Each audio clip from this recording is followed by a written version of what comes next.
All right, peace to Black Power family. Welcome to another episode of Thru Radio via our YouTube channel. We are here and honored to be here with two African warriors here to set the record straight. This is the second installment of our presentation in science and linguistics series with Nsw Aanhku and Saa Benu. Netjer is in the building. It becomes my honor and privilege at this time to introduce some and present the others. Tonight's guest here on Thru Radio via YouTube, Nsw Aanhku and Saa Benu. Netjer in the building.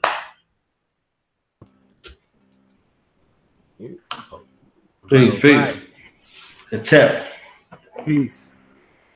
Life, prosperity, and health. Yo, it's an honor to be here on the platform once again, with the good brother Born, live through the Knowledge Radio, live on YouTube, and, definitely an honor to be here for what's about to go down, presentation, conversation with the good brother Netjer, Netjer Research Center. Our brother is doing monumental work, cutting edge, paradigm shifting, field progressing work, in as it pertains to comparative linguistics and African linguistics in particular. So it's just an honor for me to be here, man. I'm ready to see what our brothers about to share with us. Great. Everybody see and hear me?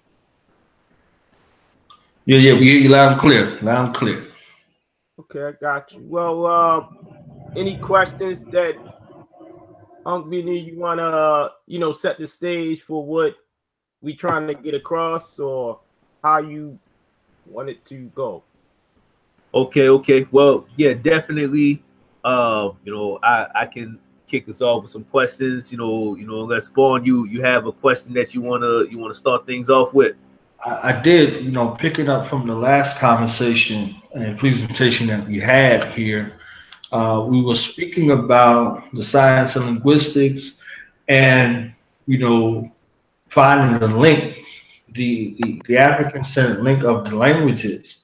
Now, from from a cultural perspective, can we tie in the importance of language and culture? Because we have some folks of the public opinion that, a language could be studied and not necessarily have a linkage or connection to a culture. So how important is language and to the culture of a people? Are they connected? Are they related? So, with Kemetic culture and tradition, how linked is the language to the culture, and can we separate them? For linguistics, the culture is a part of languages and cannot be separated by any means necessary. It cannot be separated. Reason why I say this, because to distinguish borrowings from a language in another borrowing other than correspondences, borrowings will be in its cultural vocabulary. Languages has basic vocabulary, which is considered, your body parts, your pronouns, your main primal basic vocabulary that's geared towards, your mother, father, sister, brother, the sky, the sun, within its natural environment. That's why linguistics, we can kind of like see, it's like a time machine. We can see through language how the culture was. We can see through language how the environment was. We can also date based on, culture vocabulary items. So culture in linguistics cannot be separated. It cannot. the culture vocabulary is mainly borrowed through languages. So you might have borrowed terms, like for example, what's a car? The term car. You know, that's indicative of this culture in, you know, society of a car. So that term car is borrowed throughout the world because they adopted the car for that, you know, to use within their cultural means of, you know, transportation and things of that nature. So linguistics have two types of basic vocabulary in which we linguists use to distinguish borrowings, and what can we distinguish are a language genetically related within the basic vocabulary, or is a language has borrowings from another culture due to its cultural vocabulary. Also, I would like to show Dr. Theophile Benga's work, because he said something about culture in his work. Dr. Obenga states that when the linguist establishes a genetic relationship between languages, we do a numerous things.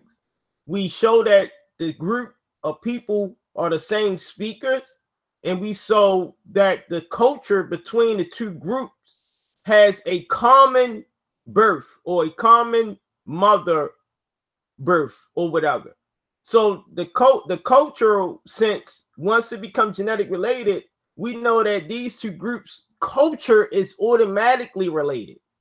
So the linguistic method helps to genetically establish genetic relationship between the speakers to let you know they speak the same language within the same family. And linguistics helps you establish a cultural relationship. This is from Dr. Obenga. So I'm gonna let y'all two brothers build while I'm gonna pull up his work so we can read from, you know, Professor Obenga's, a linguistic professor, take on culture within linguistics. Also, we have cultural, like I said, cultural vocabulary. You know what I mean? We linguists have to separate what is cultural vocabulary from basic vocabulary by using certain lists. Like our group, the Netjer Research Center, we uses the SIL African word list in our comparative work, because the SIL comparative word list is a basic vocabulary that's geared towards African peoples. I can't use a European Swedish or a European type of list for African languages. And this was Dr. Cambone was suggesting to us, is that we should use a basic African word list for comparing African language, even though they have same words within. But the overall scope of an African word list is to be towards African languages. So we have cultural vocabulary. You know what I mean? So cultural vocabulary, if we find a high frequency of comparisons within the cultural vocabulary between two languages, like for example, religion is a cultural word. And we find that if a language has high similarities with the cultural vocabulary and have low similarities with the basic vocabulary, we know that these two languages are not genetically related, but they were in contact with each other. They were some type of way, the language has similar culture because there's some type of contact, rather through war, slavery, oppression. You know, it's many reasons why two groups of people may be in contact with each other. But the cultural vocabulary, you know, tells you that culture is finely and scientifically mixed in with linguistics, period. And, you know, you cannot separate the two. Now, we can't use culture to state that these two people are related to each other genetically. You know, so we can't just study the culture of two groups of people, because one of the groups may have borrowed another man's religion or another man's culture, like Russia borrowed the Middle Eastern type of religion of Islam. Africans borrowed, you know, the Christianity type of religion and the dubious religions that's in North America now, in South America now, that Africans who were, you know, came here by slavery has adopted due to war, due to slavery. So what I'm saying is that, you know, culture, as far as the methodology go, you know, of course, you know, everybody know we can't just, oh, we got the same religion and culture or whatever. These two groups, it's a much scientific process to how to genetically relate two groups of people linguistically. Now, to say that to separate culture from languages is impossible. It is scientifically impossible.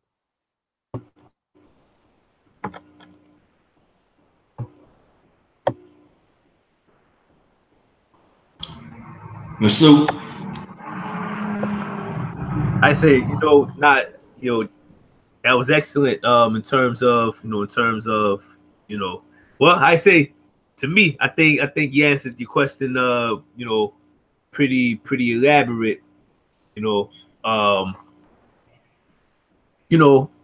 one of the big things that I see, when I like, for instance, you know, the answer that you just gave, you know, we talk about it is, you know, it's not often that people take the time to, you know, that our scholars take the time to actually inform our people, you know, into how the science actually works. You know what I mean? You know, equipping them with the information as far as how the science works, you know, what it's capable of, you know, what its limitations are. You know, this is very, very important, you know, that you know, people, because you know, some folk would like to start a religion of linguistics out here.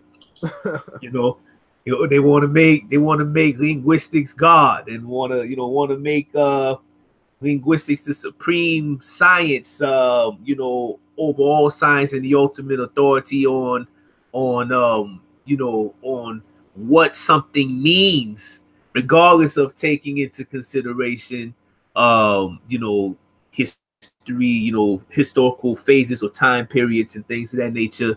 You know, it's very, very crazy. You know what I mean? Like, you know, the way that things are being presented. So it's good that you know, that we got a brother such as yourself that, you know, will come and you know, explain these things and take your time explaining these things to our people, that, you know, that we do better understand what exactly, you know, this science actually is.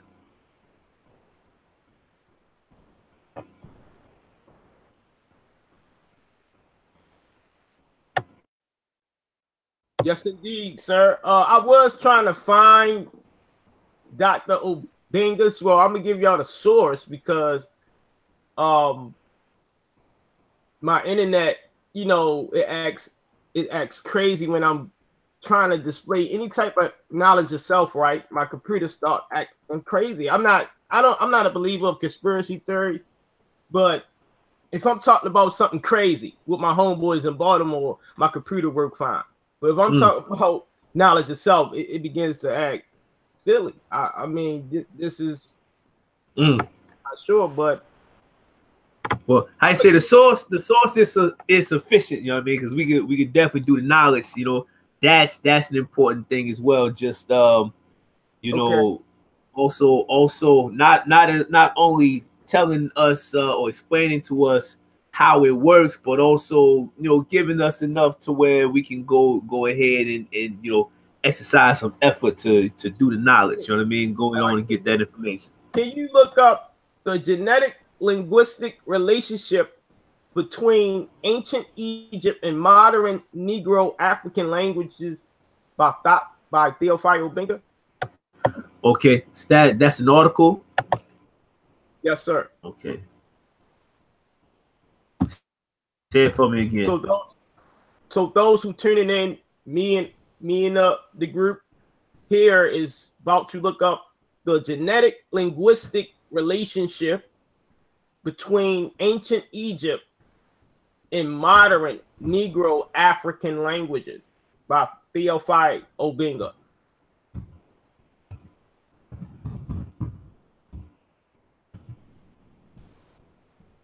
Because this answers Brother Bourne's question of, is it possible to separate culture from languages and linguistics? Is it, which is the scientific study of languages?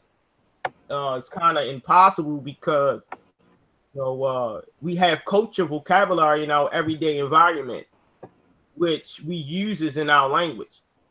So we communicate within cultural vocabulary, and we communicate with each other within the basic vocabulary forms. As Brother Nsw Benu stating, is that he is stating clearly that in African community that we see on Facebook and YouTube, we don't see examples of the method other than Mr. Mboli gave a excellent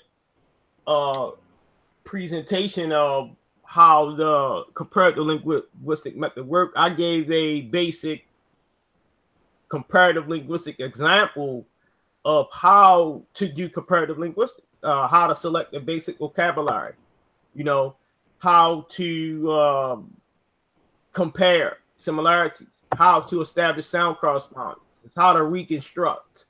So Brother Nsw Benu has a point when we have a lot of people within the community talking about languages, but yet we find no examples other than the few that I just named, other than myself and Mr. Mboli, from the hundreds and thousands of people that's talking about, African languages and comparisons and things of that nature. Now, in its scope as a scientific practice, linguistics,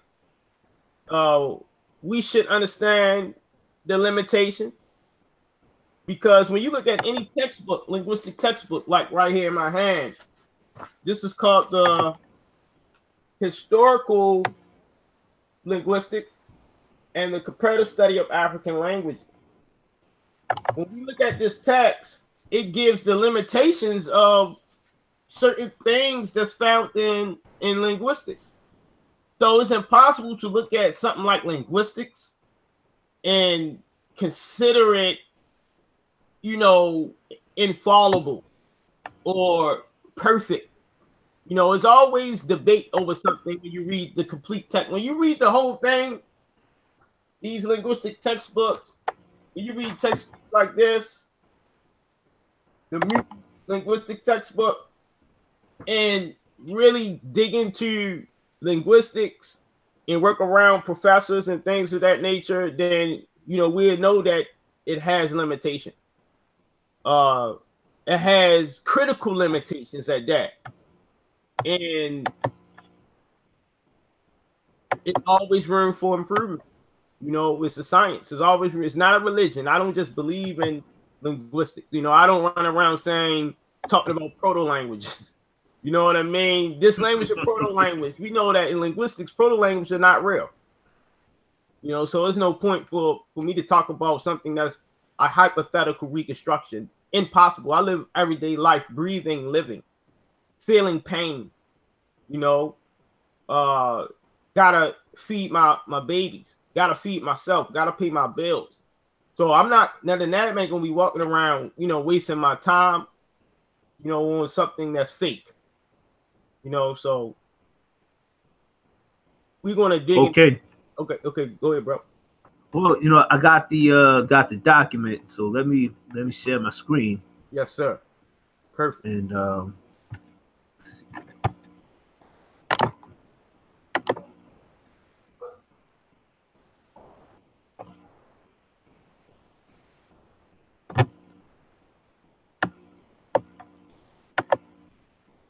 Okay, can you see the document? Absolutely. Okay. Okay. So we go down.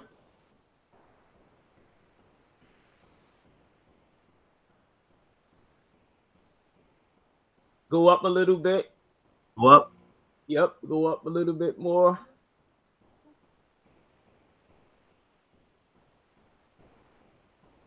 All right, right here. Okay. Okay. Our brother Menu. So you are an excellent reader. Can you please read preliminary 2? Okay. Yes, sir. For the audience. All right. Preliminary 2. This brings us logically to the problem of methodology, to which reference must be made here. Since Ferdinand de Saussure or Yep. Saussure, it has been accepted that the most obvious, relevant, and conclusive method of proving that there exists a cultural connection between two or more than two peoples is to adduce linguistic evidence. Our problem, therefore, consists in establishing the existence of a genetic linguistic relationship between Egyptian, ancient Egyptian and Coptic, and modern Negro African languages. It must be made quite clear at this stage that it is important not to confuse typological linguistic relationships and genetic linguistic relationships, which are two entirely different matters. That's it. Now, audience, what brother Chief Priest Menu read was that linguistics help establishes if what? A cultural connection or between two languages. So it's impossible to separate culture from languages, linguistics, and things of that nature. As we seen Menu Chief Priest read from a professor in linguistics, Dr. Obenga's work. Yes, sir. Yes, sir. Dua for the source, and that was the genetic linguistic relationship between ancient Egypt and modern Negro African languages by Theophilo Benga. You know, if anyone would like the document, just get at me. I probably put a link in the shoot the link to Born, and we can put it in the description. Thank you, Dua, for that. Yeah. I wanted to further expound, or have you further expound on this, the importance of the language to a people, to a culture. You see what I'm saying? Because we have some people that are attempting to mask concern around certain concepts, and one of those concepts is to sound African and not live African. To sound African, so sonically I can sound like an African, but I have no connection to the culture. You see what I'm saying? I gave the example earlier of Chinese. I can learn Chinese. You understand what I'm saying? I can learn Chinese so I can converse with people, but I can't connect with them. You understand what I'm saying? I can converse with them, but I can't connect with them because I ain't fucking Chinese. You understand what I'm saying? And I will never be Chinese as much, no matter how much Chinese I know. I ain't Chinese. You see what I'm saying? So when we approach this from a standpoint devoid of cultural connection, we see a misrepresentation or an amalgamation of a fraudulent attempt to appear as something that we're not. You see what I'm saying? So can we, my thought process, from the last conversation was that, the Kemetic language is being shown as a grand unifier of the languages. So that means that, in essence, the Kemetic culture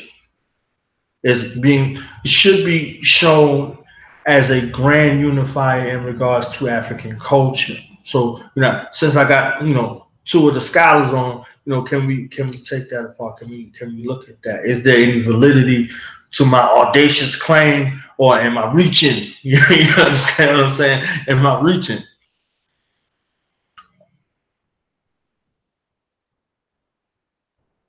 So whomever want to deal with it from a linguistic or a cultural standpoint, however y'all want to do it, you know what I'm saying? Okay.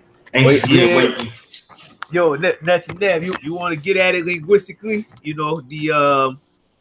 I guess well, yeah, that's the essence of your work right there. You know what I mean? So his questions are at. Can he say his question? Trying to understand his question. Okay, how you say?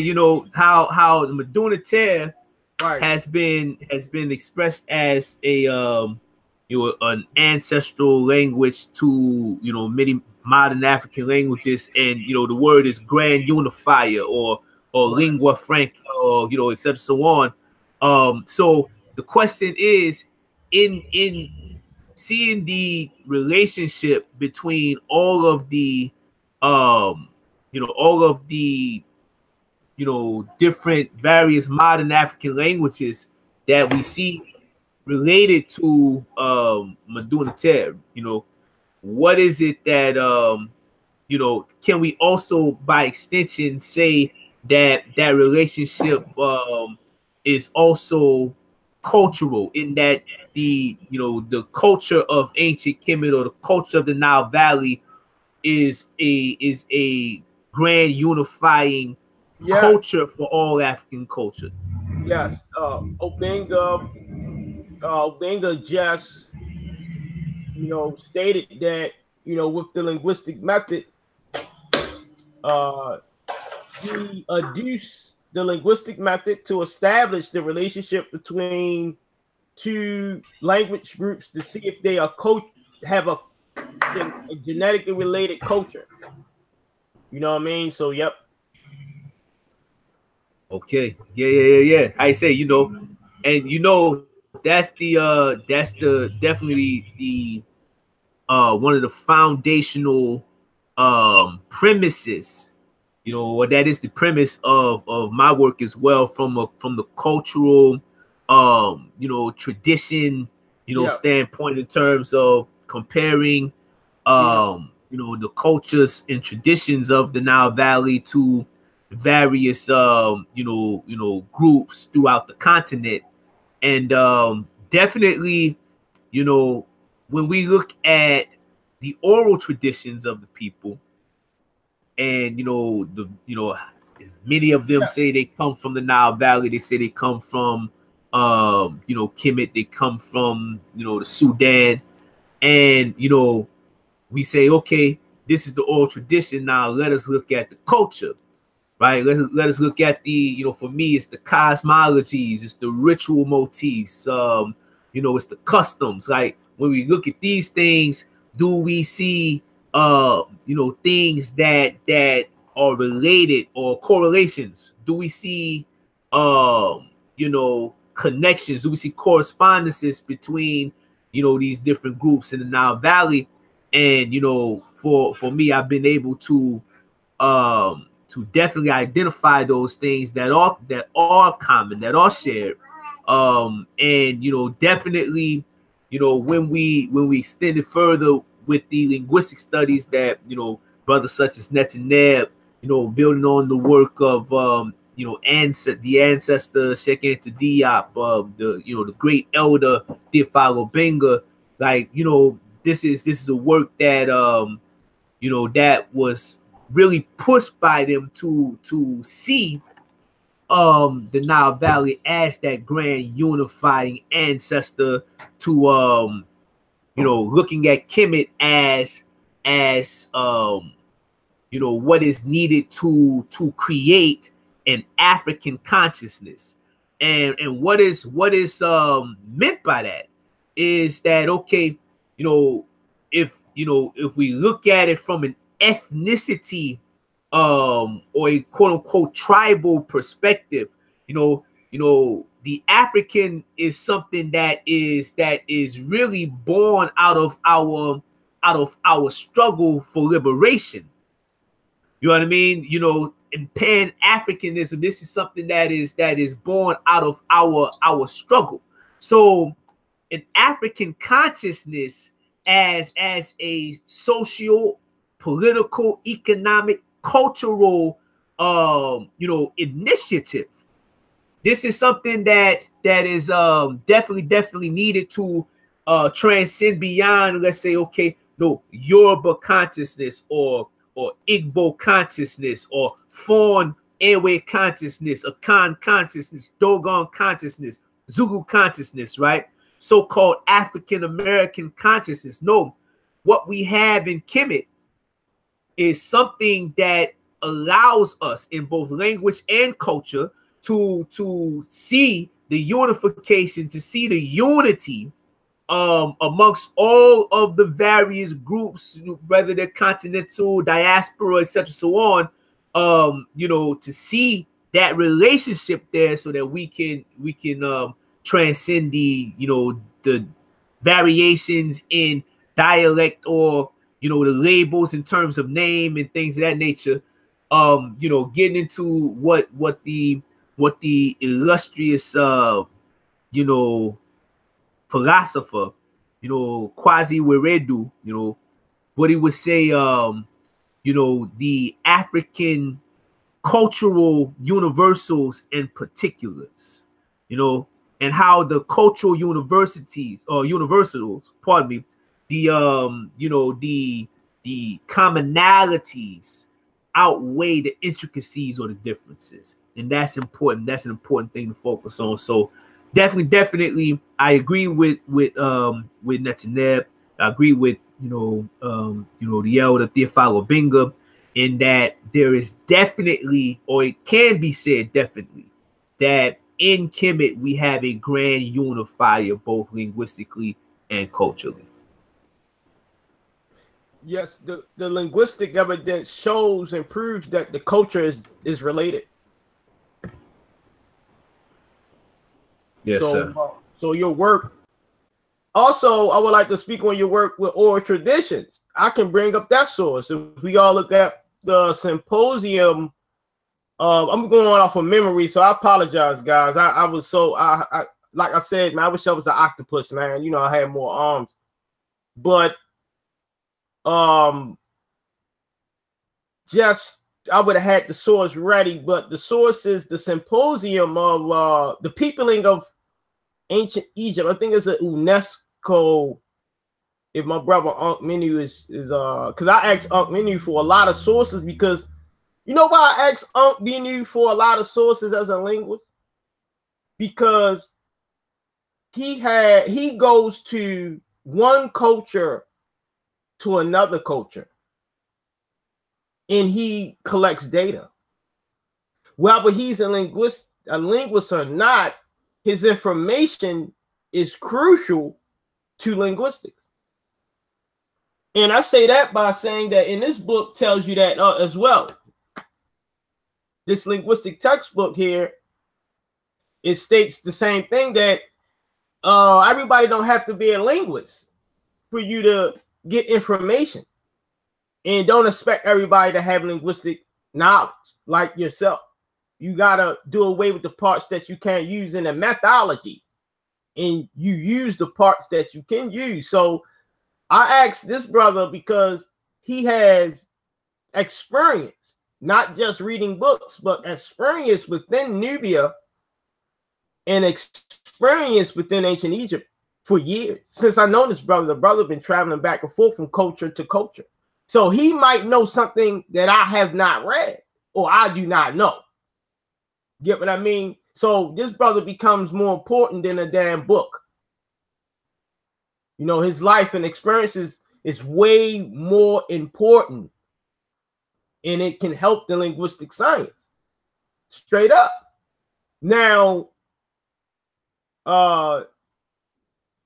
as we keep, like I'm saying, is that the method per se, it establishes if the two cultures are genetically related, we go to the UNESCO, the symposium, the peopling of ancient Egypt, and we see Obenga state again that, well, not again, but he states this time that I think it was Dr. Joe or one of the professors in there in UNESCO, and they stated that oral traditions is important.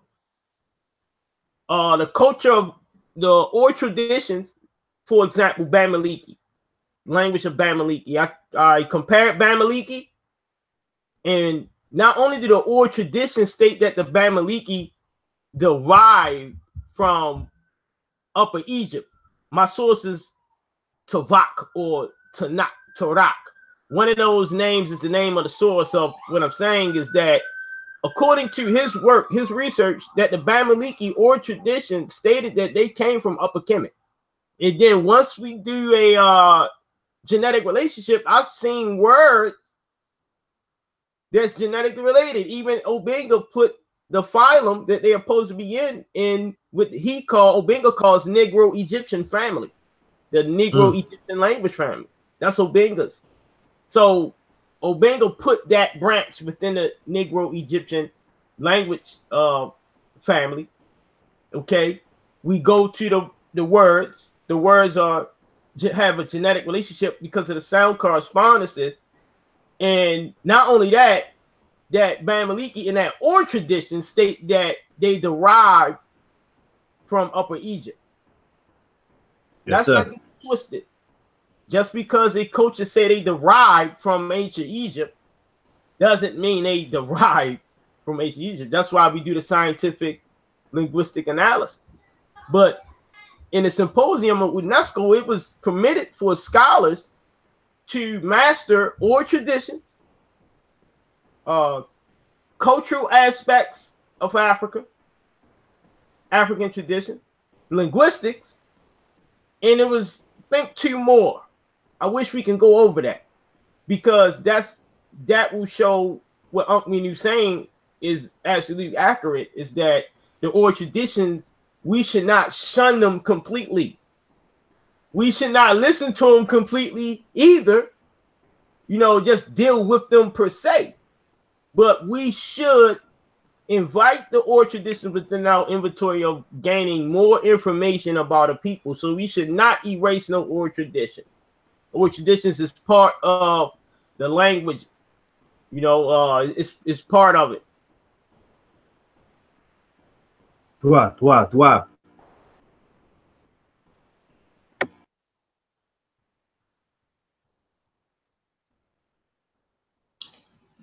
You see what y'all was talking about, the great philosopher. I thought y'all was talking about me, you know what I'm saying? I was brushing my shoulders off like, you know what I'm saying? Hey. I was like, nah, maybe next time, maybe next time. The dangers of misrepresentation are, very harmful to the onlooker. They don't have a control over what they're seeing. It's almost like chasing a mirage. I always give the analogy of, if you're a boxer, stay in the boxing gym. You see what I'm saying? So, don't tell somebody that you're teaching them karate and you're teaching them boxing. It works.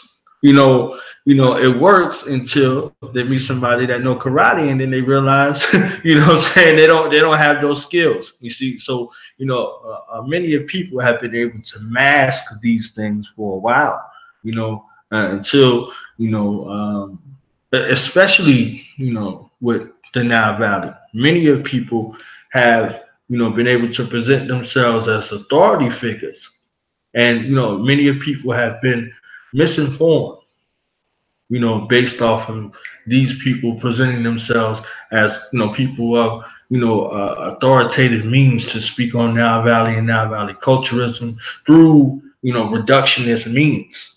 You see what I'm saying? And minimalization. So what this conversation does is kind of bring things back into view. It's like, hey, we got misrepresented. we were not represented properly. So for people to draw an inference, or for people to try to do further research, if they had already got bum information from the beginning, or bum representation from the beginning, it does a disservice to those who are true of voice and pure of heart in regards to living out this particular way of life. So just had to share my little 2 cents over here. Hopefully that was philosophical enough. You know what I'm saying? It's not about how you sound. It's the truth of your words. What you're saying is that what I've been iterating since I hit this side of the conscious, community, or the African traditional community, or however, is that we must live the culture. When you see Brother Aankhu, that's why I don't promote a lot of people. I only promote those who are living it and official. Because I want them to look up to the people I promote as living the tradition, not just, arguing and bickering all goddamn day. We have to literally live the tradition. Literally. We have to live it. We have to homeschool. Homeschool is African tradition culture. That's African traditional homeschooling. Yes, sir. We can look at numerous African traditions and see that from the young age, from the mother's womb, the baby is being homeschooled by its mother. From there, the stages of life graduates, then he begins to learn more from his mother. Then from that stage of life, he starts to learn from his father. That's the cycle of life. That's that homeschool. That's that, they call it homeschool, but it's really African traditional culture. And we know that. Let's compare. We can compare American culture of get children, send them to pre-K, bop, bop, bop. And then we have some people who homeschool, which is an African traditional practice. But yet those who are homeschooled are much more educated than the one who go through school and get a high school damn diploma. So I hear instances of people stating in the community that homeschooling, that African traditional practice, is much more effective for the child than school itself. Now the child can know its history, his bloodline. Netjer is not guarded by the rules and regulations of the school district or the school in the state. The school in the state is all connected in Baltimore City. So African traditional culture right there, when we compare the two with modern science and modern education systems, it's certain things in African traditional practice that we can update, but it's certain things we can just keep the way it is, man. We've been surviving for thousands of years, man. We've been surviving since the Achillean period of time, man. That's thousands of years. We are very old people, man. It's hard to kill us, man. You can have us enslaved for thousands of years, and we'll find some type of way to survive. As a people, we know how to survive, but living the tradition is what I see a lot of Africans doing.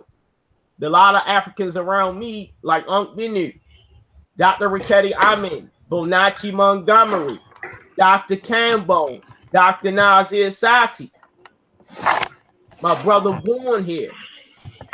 Living the traditions is different than talking about it, arguing all goddamn day, but yet you live like a European on your daily basis. You live a European lifestyle.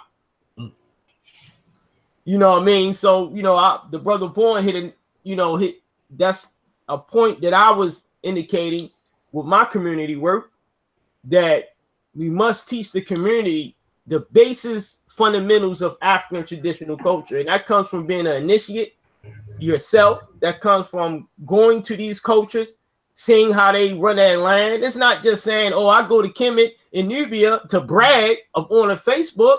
It's what you're going to do with that information, man. Are you reorganizing your family? Are you constructing your family as a man, as a black man, and actually living in these traditions and living in these culture and updating them? Because we got to remember, when you study Mbangis of the Kikongo, the central social system of that culture, it's not just no set one Mbagi. You have various Mbagis within African culture. You have various families that update the information. I mean, does many things with the information, have different deities, have different responsibilities within the community. You have people that's weavers that handles the material and clothes. You have people that are blacksmiths who handles the melting and smelting of metal and things of that nature. You have people who deal with the languages. You know what I mean? You have people who deal with fishing, making sure agriculture is good. We're eating, and that's what we don't have in America, because a lot of people just do not know how to connect with African traditional practice and culture. Mm-hmm. So, you know, whether we are living it, you know, or we talked about it is a good point to bring up, you know. But the people I'm around, you know, obviously, you know, are making great attempts at living, not just trying to speak the language, but yet I'm a gangbanger. You know what I mean? So I speak Netjer, but I'm on a corner, you know, selling crack. What good am I to the community? You know what I mean? So, yeah, you bring up a good point. Yes, sir. And also from the vantage point, the psychological ramifications that go along with it, you know, the lack of cultural identification, you know, that exists there, you know, not being connected to the culture and not being connected to the language. It's a marriage, you know, between the two, you know. Yes. And when we look at European culture and European way of death, they connect the severing of a family as a success model to the institution of kindergarten. Was a German military psychological operation where they charted how the psychological development of a soldier would be being brought up in an environment without the love and compassion of their mother.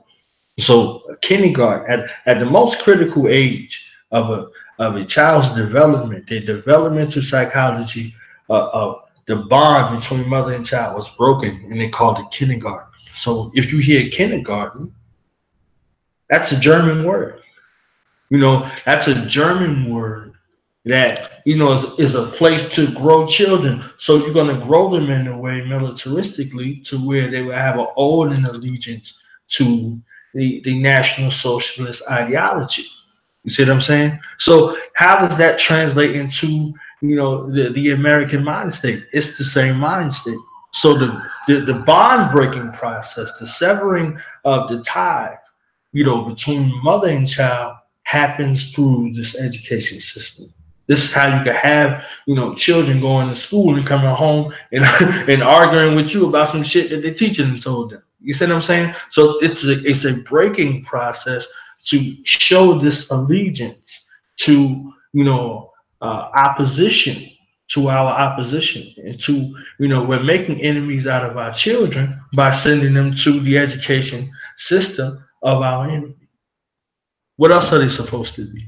You see what I'm saying? So, you know, breaking that and giving back and regaining a cultural sense, you know, what it does on so many levels, you know, psychologically, emotionally, all of these things. You see what I'm saying? You know, in my family, you know, for instance, we were prepared for school, you know, all the way up to the 4th or the 5th grade before we went to kindergarten. So when I went into the environment, we took education very serious. A teacher, an elder, you see what I'm saying? We took this very serious in our household. So when I got to kindergarten, I was in there with a suit, tie, you know, briefcase, whatever. I was prepared to learn because we took education very serious. And what I found, you know, in my time was that creativity and that brilliance of the African mind was not celebrated. You got the contrary. So now you have a situation where you rebel. So if we look at these developmental points, They even pushed the thing back further. You know, you can teach a child 4 or 5 languages at 2 and 3 years old. So now with the pre-K, you know, it's almost like as soon as our children are born, if we find these systems, we hand them to, you know, our enemies as soon as they're born. You see what I'm saying? And wonder why we're out of control. And you know, we try to teach them these concepts after they're hardwired into thinking and allegiance to our enemy via Very their important. customs, culture, and language. You see what I'm saying? Bro, not mean to cut you off, but that was one of the most magnificent speeches I ever heard on social media. You know, magnificent from you, because African traditional practice, as Unc Menu can witness. You can ask Unc Menu. We should be asking that brother every question in the world, because he has experience in culture in Africa. You know what I mean? And how things are ran. Man, what you just said is the most critical point of everything that we're doing as a people right now. Everything. That's the most critical, educating the youth from when they are born out the mother's womb. They are educated within the system off the TOP. As soon as they begin to gain any type of consciousness, like you said, Brother Born, we are sending them in pre-K, pre-kindergarten, from kindergarten to the first. So they going through steps of indoctrination. And then when we're trying to teach these brothers and sisters of the concepts, wondering why they don't relate to our way, looking at us like we're crazy. Like, nigga, I don't understand nothing you're saying right now. And I'm going to continue doing what I'm saying. This comes from years and years and years and years of years, as Brother Born stated, indoctrination on what they want your kids to know. So people like Dr. Ma'at, who's homeschooling, my brother Terrell Hartley, who's homeschooling our babies, is very important. Brother Unc Menu, homeschooling, got a queen that supports him. The importance of the family, the African family unit, is the most important thing we should be discussing, period. The linguistics goes back to the family. Everything goes back to the African family, period. In linguistics, we can adopt all type of models, but the best model to me is the model of how Africans run their villages and the family. The brother hit it on the nail, man. You can't see nothing more better, gangster, whatever, how, you know, I want to put it. Yes, sir. Dealing with people who are hardwired since, let's look at ourselves, you know, me, hardwired since I was 1, 2, 3, 4, 5 to accept the Lord Jesus Christ. Hardwired, you know, to say that, well, white people classification and degrees is better than Africans. White people science is better than Africans. We are hardwired. When I found out that most of the scientific achievements from America is done by Africans. Did people know that? Most of the missiles that they killing people with, I know 2 sisters who actually makes the warheads for the military. They wanted the brother in downtown Baltimore, African, from Baltimore City. He made a computer store. He got a computer store now where he reconstructs computers, and he really need to help computers and fix them. He went to school. They wanted him to create missiles for the government. So they are recruiting the smartest Africans. We have built America since the beginning. It's not a such thing as our science is not better than bop, bop, bop. There's a lot of things behind the scenes in which they have a lot of African engineers. some of the best engineers, man, are African. Missiles being constructed to kill people with are created by Africans. Yes, these are facts. A lot of, you know, different things. You know, Africans. We have helped build America. Fought in our wars. We make the best soldiers. You know, it's just the process of what Brother Bourne stated of being indoctrinated since we were 1 and 2, 3, 4, 5, 6 years old. Yep. Yo, I say, you know, if I can get in there real quick, say something very, very important.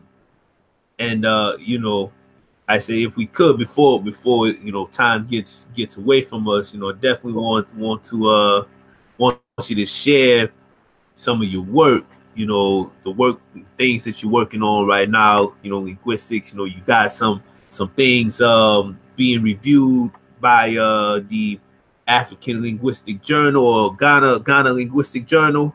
Yes. You know, but before we get to that, I want to ask the question, you know, as it relates to the statement that you made about fair science being better, right? People like, you know, we've been programmed, conditioned, you know, indoctrinated to believe that, you know, if it ain't white, it ain't right. And, you know, that includes their science. So, you know, you hear a lot of people say, okay, that you know, science is science. There's no their science or no white science or European science versus African science and such so on. Like, you know, is that a fact? Is science or is there indeed a European or Western science? Is there an African science? You know, I know what I think about it, but you know, I want you to share your thoughts on the situation with, you know, with the family. Well, of course, I believe I can prove without a doubt that African science is different than European science. They have similarities because, like, people are stating that it is science. The similarities is this: both are science, meaning knowledge. So gaining knowledge through experimentation, reason, logic, and things of that nature is on both sides. But two, the difference are in the methodologies that one gains in the experimentation of science. So they are the same because both is science, but they are different because both allows for different creative methodologies to get to its origin or whatever, you know, the methodologies want you know, are. I'm gonna tell you this is that, for example, linguistic classification, linguistics in general, were there linguistics in Africa? Can we say that linguistics, which is the scientific study of languages, do we have that in Africa? Do we have that in Kemet? Yes, we do. What was it called? See, it was called Tep-Heseb Netjer, the correct method of speech. This is found in artifacts, in inscriptions where the African were teaching the correct method of speech. So they, in inscriptions, they taught the Nubians and they taught the Asians. They taught many different groups of people Netjer. But do we consider them linguistics? You get what I mean? Even though they both deal with languages, we can say that as metaphorically speaking, like, yes, metaphorically, they are linguists because they scientifically deal with languages. But in reality, are their methodology exactly the same? That has not to me has been, you know, proven, but we know that they have different methodologies. We know that from the comparison of how they reach the outcome with theirs and how the judge, which is a European judge who was accredited with establishing the comparative method, the comparative linguistic method. So it was a judge who first decided to do the European method in the European style way. I call it the European method because a European created the goddamn shit. I mean, exactly. I mean, that's real. And see, what you said right there is profound, because you know, people would have you believe that there's only one method, one methodology. You know what I'm saying? And that someone, a person that comes from a particular culture, particular people, did not create this methodology. You know what I mean? And that some other person from another people, another culture, could not come up with their own methodology or different methodology. And as though the methodologies are not informed or affected by their cultural upbringing and conditioning. Like this is very, very important. And different methodologies, you know, and you know, you touched on some of the limitations earlier, you know, of comparative linguistics. You know, one thing you said, you said, okay, comparative linguistic method can, you know, it can inform you of the genetic relationship between cultures and languages, or between languages, and by that we can say that, okay, these two cultures are related. However, it cannot tell you that these people are genetically related in terms of DNA, in terms of genetics.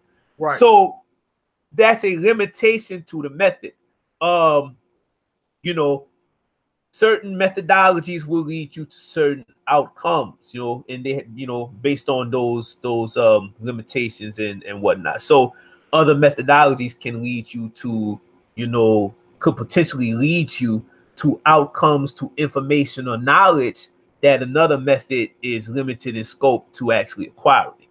And that's something that's very, very, very important that you know, that I think people need to understand. Like, yo, there is no one way to quote unquote do knowledge or acquire knowledge. No way. You know what I mean? Check it out. Check it out though, bro. We go here. We go yes, here. Sir. Conversations with Olga Tamale, which is a Dogon priest. And we all know the classifications of how they classify African, languages using the modern linguistics and how they classify. Okay, they classify these languages on a slew of type of methods. They can classify it based on mass lexical similarity. You can classify language, you know, and subclassify based on, you know, numerous types of methods. Matter of fact, we can read from the linguistic textbook a chapter of classification. This is important, what I'm about to say, because it goes into what brother up.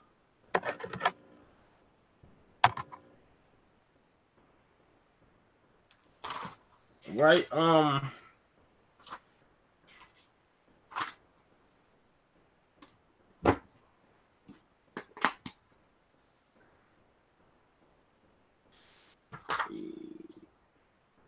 right, chapter 3 in Historical Linguistics and a Comparative Study of African Languages by Jared Dimmador. You see chapter 3 as classification and subclassification techniques. Plural. Right? Yes, sir. The techniques are shared innovations. When a language is seen to have shared innovation, you can classify certain languages based off their shared innovation and put them in a particular classification. Mass comparisons. You know, Greenberg used that method, or mass comparing, you know, languages, and we can find the differences and the similarities, the dissimilarities between mass comparison, and we can begin to see a percentage, do a percentage of what lexical items are closer, higher in percentage wise, and what not. So with mass comparison, we can classify and subclassify, and it's considered a subclassification technique. And basically that's it. And from lexical statistics is the percentages. Lexical for the lexicon, statistics for the percentages. So we can classify, you know, languages. This is modern. Now, did Africans classify languages, and how? Right? Yes, they did.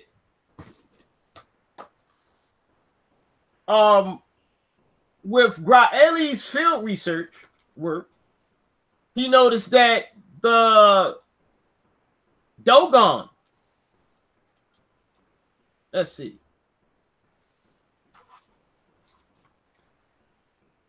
the Dogon placed emphasis on speech, and they studied languages. The Dogon. Not only did they study languages, they classified languages based on their own traditional methods. And it was it's weird because how they classified them was so unique. And not only does it, to me, is kind of better if we built upon it, because linguistics was built off of something. And Africans are so lazy now that we love to adopt the European shit. But when it comes to recreating and making our own stuff, we kind of get lazy. When it comes to studying within it, we get lazy as well. Everybody should know that, yes, some of the Africans are the best linguists in the fucking world. You know, facts. You have African people, which has nothing to do with comparative linguistics, but let's give or take, languages, though, are gifted in languages. They have their own methodologies that we have not poured out yet. We have for us to create our own models and methodologies and things of that nature. We have to master other methodologies, but yet we got to use African traditional beliefs, religion, and culture to make these sciences. I know you're saying, how the hell are you going to create a science out of religion? Easy, just the way Europeans did the shit. And we are using that work, but that shit was, some of the stuff was created from the Bible. Let's look at the tree model that linguists uses was first created in the Bible. They adopted a biblical look, and then they adopted Darwinism, and that's how the tree model came to be. I know people like, yo, that's crazy, yo. That no, it's not crazy. We're gonna prove it here easily. Well, first let's go into African classification. All right.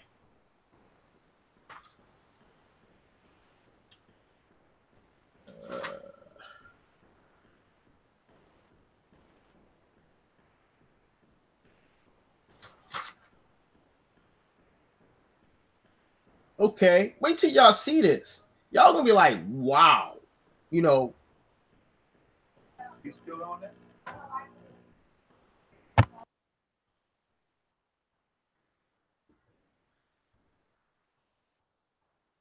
All right.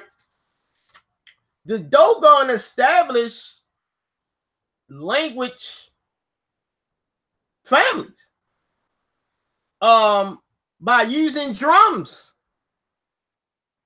And they dealt with the sound. The actual sound, to me, is more closer than just using the IPA.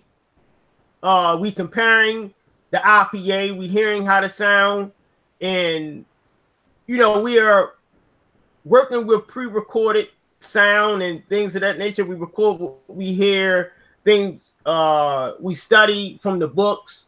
In linguistics, a dictionary is good to use, a native speaker. You know, we dealing with direct sounds, but they recreated the sound by using drums. That's working with the sound. You get what I'm saying? It's working with, of course, if I have a live speaker, I'm working with sound, but it's like when you do it by drums, you're manipulating the sound. So you can hear it. You know, you deal with the sound. So they classify languages based off of range of drums and languages. Each of these drums goes to a particular tribal head. And you see here, it's 1, 2, 3, 4, it's 8. So these represent 8 speech communities within the Dogon. And they said that each drum represented a particular sound of the language of these dialects, and they named each tribe language. Wow. By language. I'm not saying that this is infallible. I'm saying that we can build our own linguistic models from African examples. It's not nothing strange. But it's different than the classifications of Europeans, which goes by shared innovation, which goes by lexical statistics using mathematics and percentages. But this goes by drums. Yes, sir. So this is a different method of classification. Would you please share that book as far as the source for for our audience? All right. Conversation see that there? An introduction to Dogon religious ideas. Dope. So it says here, it says each drum had a sound of its own. And so each family had its own language, which is the reason why there are different languages today. This is Ogutameli talking to the Cracker. They say the first 2 families settled in the south spoke 2 dialects of Toro, not very different from each other. The third family, the 4th spoke Sangha. The 5th, another form of Toro. The 6th, Bamba. And the 7th, Irili. Lastly, the 8th family was given a language which is understood in all parts of the cliff, just as the 8th drum dominates all the others, so the 8th language is understood everywhere. So they had 8. They classified 8 languages based on its sound. From classifying the 8 languages based off the sound, they separated each language and classified them by giving them drums that makes the sound the language make. Okay. Highly scientific. This is highly scientific. It can be worked and it's dope. Yeah, it can be. Hey, bro. Yo, that's dope. It can be worked upon. You know, we can make corrections, but I think Africans can build our own type of modern African linguistic science based off of the older African linguistics that were used. We don't have to use the fucking comparative method that was created by the European judge? From the Bible. Yeah, but not the whole method. Not the whole method. Only we about to get into that. Yeah, we about to get into that. But what I'm saying is they have a religion within the method of comparative linguistics, correct? And it's the fucking Bible. You about to see what I'm talking about. All right. So even though you have some, religious beliefs within here, Africans were not alien to language classification. Okay, we see that. Then they had the big eighth drum to represent in this language it's kind of remind me of Netjer. The eighth reminds me of Netjer because this drum can be understood by everybody. They had separate related languages based off the sound of the drum, separated within a family. Each family get a drum, and then this drum dominated, falls deep in tone to other sounds, but this was understood by each separate family. So every family understood this language as well. Yes, sir. So yeah. Ew. Yeah, that's dope. That's dope. It's just that Africans don't build on Afro tradition. They're not into it. They're using European style ways and customs, which is all good because I use it. But not only do I use it, I want to upgrade some limitations that it has. So I'm gonna share some limitations of linguistics. Not a lot here, but yes, they do exist. You see my screen? Yes, sir. Hey, can you read that, brother Aankhu, for me, please? Thanks. Limitations and debates about historical linguistics. Limitations of the tree model. Debates about the number of correspondences. Realism in linguistic reconstructions. Now, this is only 3. Now, Aankhu, you can evaluate here and ask questions accordingly, if you will. Okay.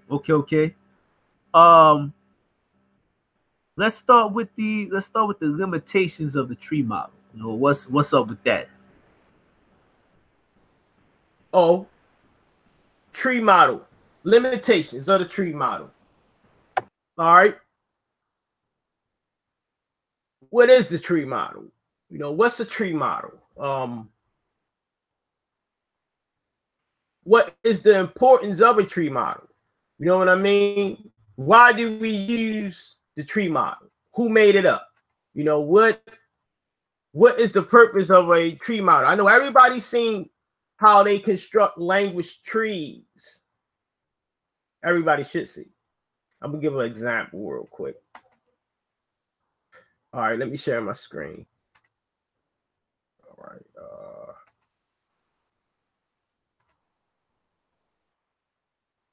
Let's check this out. All right, share my screen. All right, so y'all can see this screen of Austroasiatic, correct?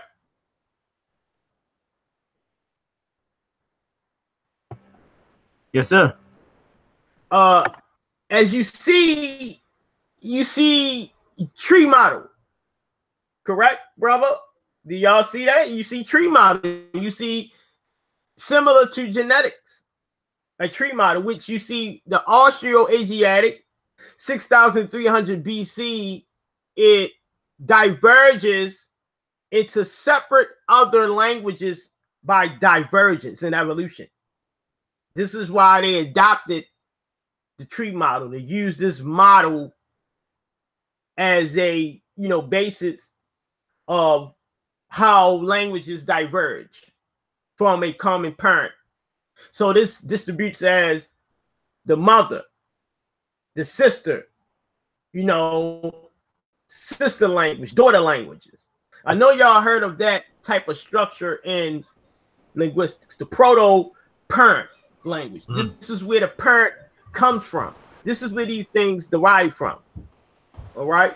So this is what we call the tree model that most linguists adopt. But within this model of historical linguistics, this model is actually flawed. And it's well known in linguistics that this model is flawed. You see this model in Bowley's work, everybody's work. You see this model. You see it in Dr. Obinka's work. Okay. Now, do y'all see my screen? Yes, sir. We can easily go to any journal and look up some information, but this information is so well understood and there's so much written on this information. Excuse me, I want to take a bite of this blueberry grain bar. Hold on. Yes, sir. Sorry, yes, sir. y'all. I just needed some type of good taste in my mouth. It says, I love how my brother Unc Vinny reads. Can you please read this, brother Unc Vinny, for me? The first paragraph.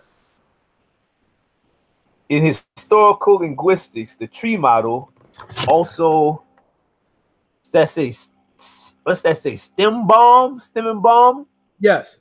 Okay. Also stem bomb or cladistic model is a model of the evolution of languages analogous to the concept of a family tree, particularly a phylogenetic tree in the biological evolution of species.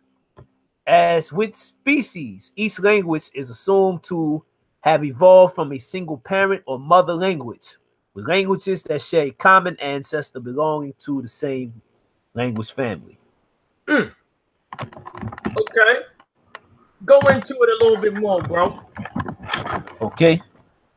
Popularized by the German linguist August Schlesinger.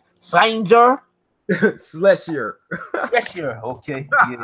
You know, I want to throw the yine. You know what I'm saying? You know, the best stuff. Yeah. Fuck them names. Yeah. German. What's okay? August Schlesinger in 1853. The tree model has always been a common method of describing genetic relationships between languages since the first attempts to do so. It is central to the field of comparative linguistics, which involves the using evidence from known languages and observed rules of language feature evolution to identify and describe the hypothetical proto-languages ancestral to each language family. All right. Such as, okay, yes, sir. Right there. Okay. So, what do we get from reading this is that historical linguistics adopts from Darwinism. That's what we get. And that's exactly what the textbook says. Okay, let's look at page 69 of Historical Linguistics.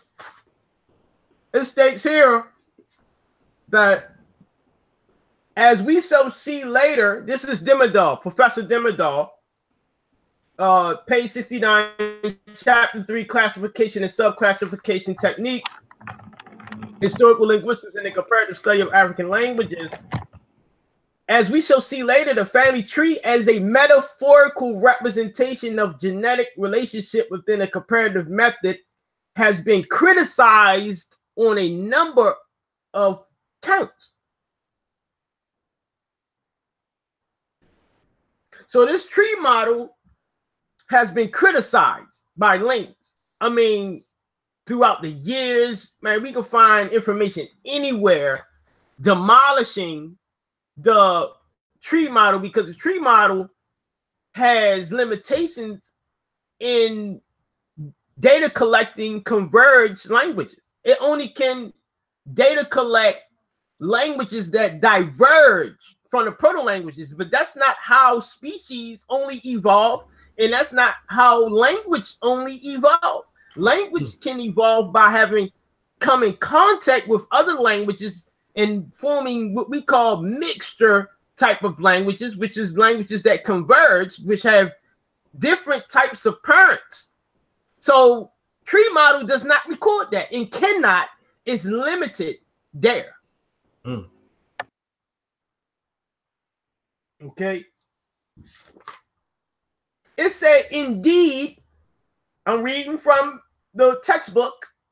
It says, indeed, the tree model represents an abstraction to some extent, which consequently has its shortcomings.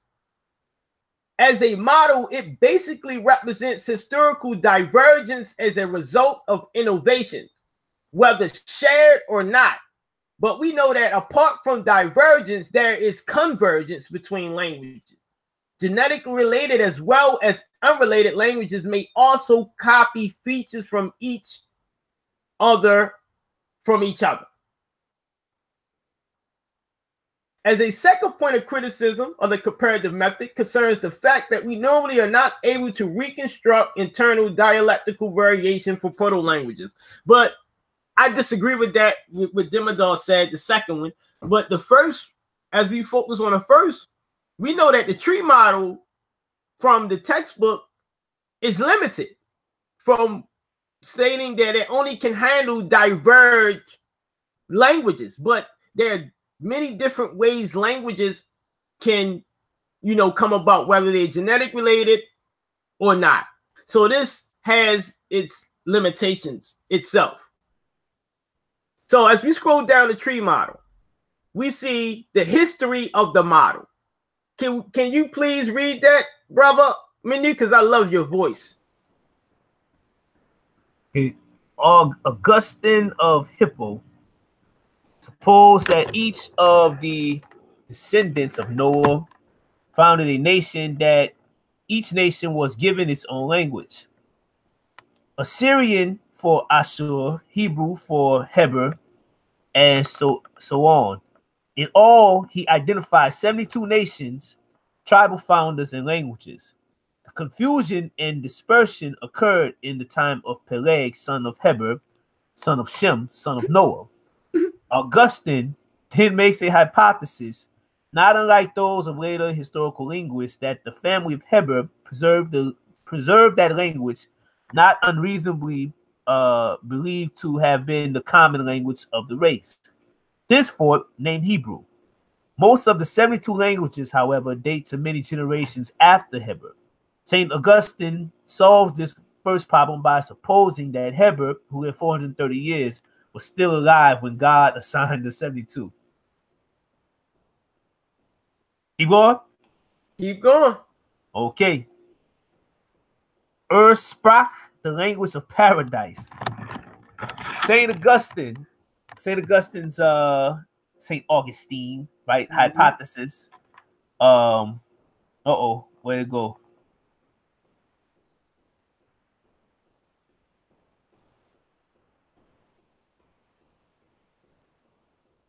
Okay, go back up. There we go. Okay, St. Augustine's hypothesis stood without major question for over 1,000 years. Then in a series of tracts published in 1684 expressing skepticism concerning the various beliefs, especially biblical.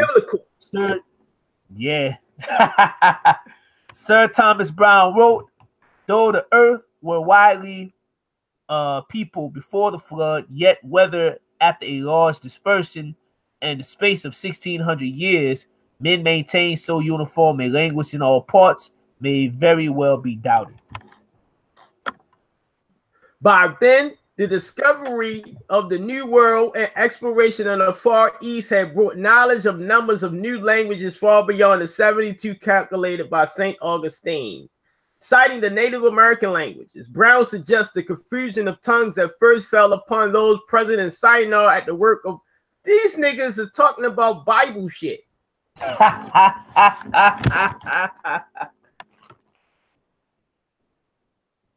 That's interesting. That's pretty deep right there. It says those who wrote in Latin, it said the search for the language of paradise was on among all the linguists of Europe. Those who wrote in Latin called it the lingua prima. The lingua prima or the lingua primigena. In English, it was the Adamic language. In German, the Ursprach or the Hebresch Ursprach, with one believed it was Hebrew. The mysterious language that the aura of purity, incorruption about, and those qualities were the standards used to select the candidate. But we see here that Augustine of Hippo supposed that each of the descendants of Noah founded a nation and that each nation was given its own language. So other than the adoption that the linguistic method uses, which is the phylogenetic tree found in genetics, but another history of the model is Augustine of Hippo, who uses biblical shit to establish a tree model for supposed languages. You know what I mean? So that it's different ways that people came up with these language trees. Yes, sir. Yes, sir. Yeah, that's interesting, man. On February 2nd, Sir William Jones delivered his 3rd anniversary discourse to the Asiatic Society as its president on the topic of the Hindus. In it, he applied the logic of the family tree to 3 languages, Greek, Latin, and Sanskrit. Remember, this family tree model is established by Hippo. It's not nothing new. The linguists of Europe were using the biblical to establish the tree models and give languages similar to biblical as well. It says, he applied the logic of the tree model to 3 languages, Greek, Latin, and Sanskrit, but for the first time in history on purely linguistic grounds. So this was the first time on purely language this happened, and it's recorded 1786.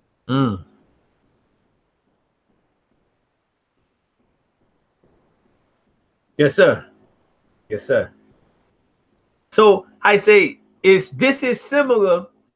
We can say that the tree model as the being central to the science of linguistics, it was born out of a need to compare languages in the search of the original language or the mother language, or what they're calling the language of paradise, right? Eden, Adamic, such so on. Similar to the way that we can say archaeology was born out of ultimately biblical archaeology, them trying to find proof for the shit in the Bible. Yes. Now, here go the phylogenetic tree. The old metaphor was given an entirely new meaning. See, these are old metaphors, and this shit is from other stuff that they use to update. So white people ain't scared to update their Europeanized culture and what ideas came about out, but Africans are. For some reason, we are trying to separate Africa in its beliefs, in its religion, in its system, in its societal structure away from linguistics. Impossible.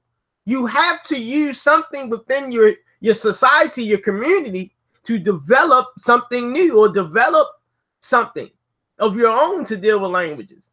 We see them doing it here. It says the old metaphor was given an entirely new meaning under the name by Joseph Harold Greenberg in a series of essays beginning about 1950. Since the adoption of the family tree metaphor by linguists, these things were adopted. The concept of evolution had been proposed by Charles Darwin and was generally accepted in biology. Taxonomy and classification of living things had already been invented by Carl Linnaeus. It used a binomial nomenclator to assign a species name and a genus name to every known living organism. These were arranged in a biological hierarchy under several phyla, or most general groups, branching ultimately to the various species. The basis for this biological classification was the observed shared physical features of the species. Darwin, however, reviving another ancient metaphor, the tree of life, hypothesized that the groups of the Linnaean classification descended in a tree structure over time from the simplest to the most complex. So the tree model was also adopted from Darwin. And it's saying Darwin used the ancient concept of the tree of life. Darwin, however, reviving another metaphor, the tree of life, hypothesized that the groups of the Linnaean classification descended in a tree structure over time from simplest to most complex. Let's click on the tree of life. Tree of life is a widespread myth and hence in religious and philosophical tradition. The expression tree of life was used as a metaphor for the phylogenetic tree of common descent in the evolutionary sense in a famous passage by Charles Darwin.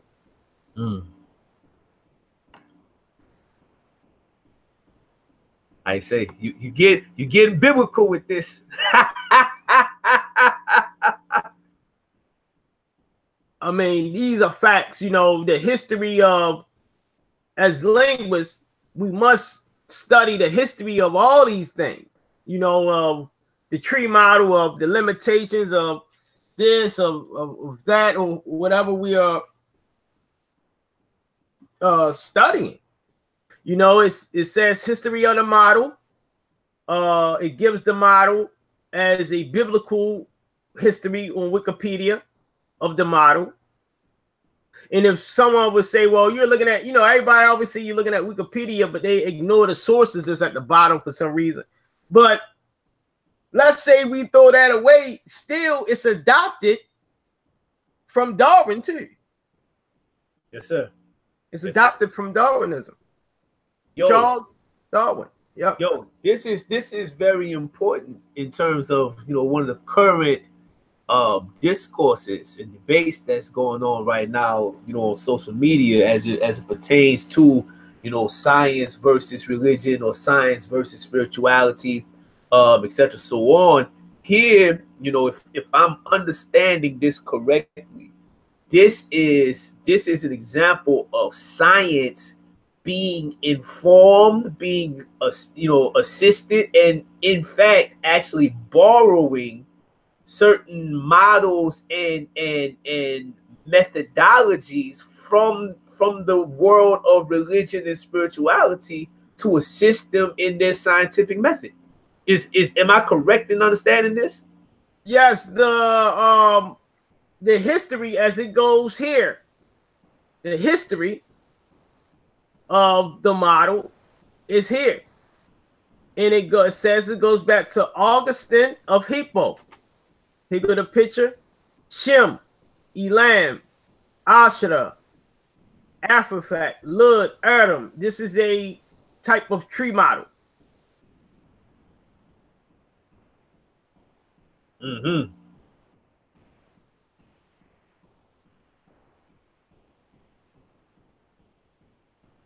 This is tree model. In historical linguistics, the tree model is a model of evolution, and it explains another model, which is called the wave model. But dealing with the tree model, you know, it goes into the history of the model. Augustine of Hippo. We look him up. Was a Roman African, early Christian theologian and philosopher from Numidia, whose writings influenced the development of Western Christianity and Western philosophy.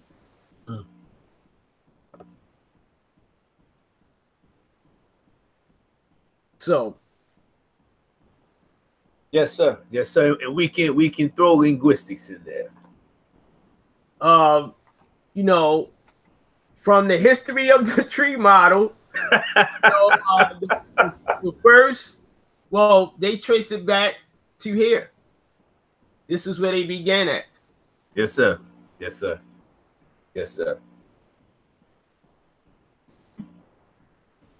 Okay, okay.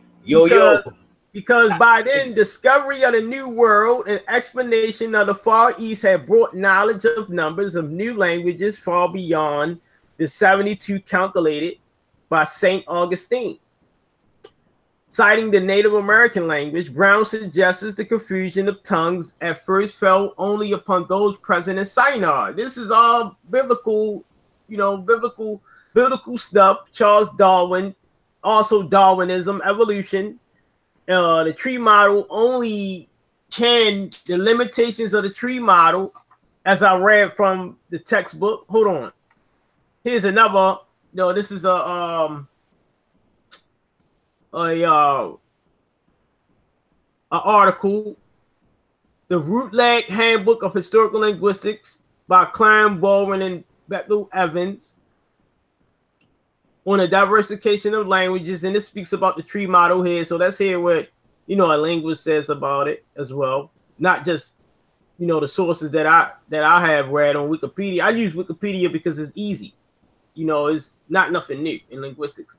Everybody in linguistics should already have talked about this, but our point of departure is the observation that several modern languages can historically stem from the internal diversification of what was once a single language, with no need to resort primarily to external factors such as contact or language admixture.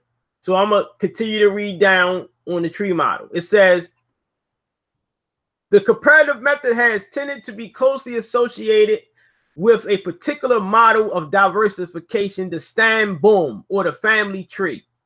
Ever since this model was first proposed by August Schlescher in his 1853 article, I don't even know how to pronounce it, so y'all see the article, and its association with the comparative method has been taken for granted, yet I will claim here that the two lines of thinking ought to be disassociated. While the comparative method is without a doubt the most solid approach to reconstruction of language histories, I will argue that the tree model presupposes a flawed understanding of language diversification processes. In a nutshell, cladistic tree-based representations are entirely based on the fiction that the main reasons why new languages emerge is the abrupt division of a language community into separate social groups. Trees fail to capture the very common situation in which linguistic diversification results from the fragmentation of a language into a network of dialects which remain in contact with each other for an extended period of time.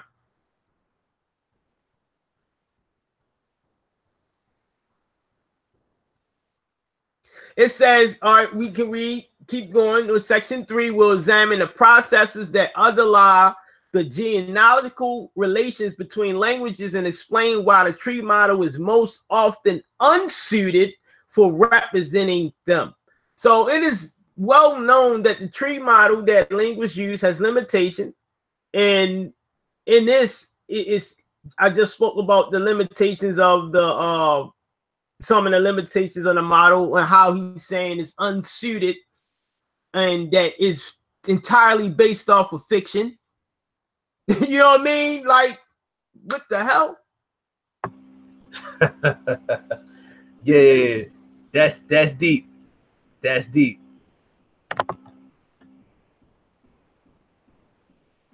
It says, while the comparative method must be preserved for its invaluable scientific power, which each of us here is acknowledging the power of linguistics, but a rigorous application of its principles in situations of linkage, in fact, disproves the tree model and favors the wave model as a more accurate description of the genealogy of languages. That's what I mean, is that within linguistics, there are debates and limitations of debates about the limitations of linguistics itself. The method itself is being debated. I mean, even down to the correspondences, you know, even down to the reconstructions. You know, this method is not perfect. You know, it's not to be worshipped or anything of that nature. It's to be improved upon and to make better. You see how the Europeans are coming with new models. The wave model came next, and then other models. Demidar suggests certain models of classification and things of that nature. So why can't I come with a model? You know, I'm African. I can come with a damn model. So, you know, my model is the Mbangi model. It's a model directly from the beliefs, the cultural beliefs of the Bantu Congo people. So African tradition and its spirituality itself can actually help with linguistics, really. And those who say it cannot, they don't know the limitations of the linguistic method itself. Period. The method, as we see here, while the comparative method must be preserved for its invaluable scientific power, a rigorous application of its principles in situations of linkage, in fact, disproves the tree model. So the tree model is a limited model within historical linguistics. Wow.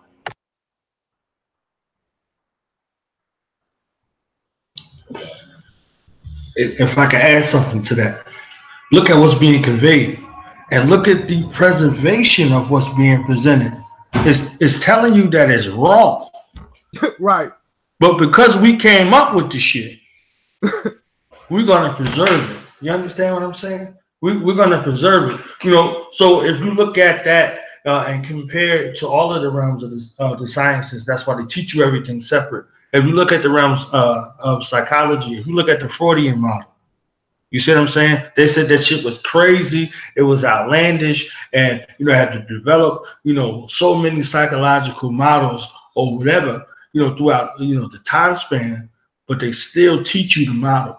You understand what I'm saying? They never throw anything away that they do, and they find a way to inject it in, you know, into conversation again and make it a field of study. You see what I'm saying?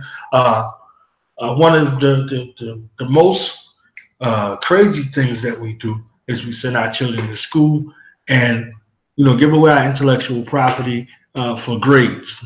You see what I'm saying? So we write papers, we do all of this research, and we use our creative psyche, you know, for the betterment and sustainability of our enemies. You send our children to school, they participate in science fairs. You understand what I'm saying? So we're looking to give them all of the sacredness that exists within the African mind. These experiments and all of these things, you know, that we do it through a European lens from the beginning. You see what I'm saying? And it will never discard this because psychologically it comes from a standpoint of superiority. That's the reason. That was the foundational point in of the science in the first place, to prove, you know, European superiority over the planet. You understand what I'm saying?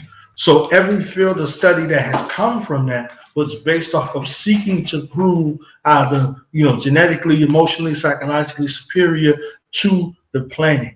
If you look at the history, it's a history of, you know, manifest destiny. How can that be shown in psychology? How can we find this today? You gave an excellent example. You said, you know, I'm an African. How come I can't come up with an African model? Who the hell are you to come up with an African model? You understand what I'm saying? Because you are an African, you have no business coming up with a model. You see what I'm saying? So no matter what evidence you present, you know, still in the mind, deep-seated in the mind through our traumatic experiences of the great Maafa, we do not look at anything that we come up with or that we conceive as anything of worth or value. That's the disconnection of the culture. That's the cultural aspect that we're disconnected from, that we are seeking to remember and regain. You see what I'm saying? So it comes from that cultural identity and that essence of self. to reconnect from a place in which we're locked out of because we are not operating in the mind state that is, good enough to even, bring these things into, fruition. You see what I'm saying? So the importance of knowing this African culture, the importance of knowing who you are as an African, this through this identification process helps you to further identify that which has no bearing or reference or any type of availment to the condition that you find yourself in. I just wanted to add that real quick for y'all got back on it. And they use this tool. They use this Bible as a tool of conquering. You understand what I'm saying? And they use symbology as a form of conquering. So they don't even approach it in a way where which they're using it as a tool of redemption. They're using it as a tool of control. So when they start talking about, power, Dr. Remember Anik talks about power in a way it says control over others. So they have used this religiosity, which is a psychological model, to be able to Christianize the world. You see what I'm saying? So that means you could smile while somebody is blowing your brains out. You understand? You got signs up, hands up, don't shoot. You understand what I'm saying? So you find yourself opposed to nature in a way you would seek a remedy for self-defense and self-preservation, as even shown with a model that is flawed, that they don't even use anymore. You understand what I'm saying? But we will not preserve our culture, our heritage, in our particular ways of life because we are not preserving ourselves.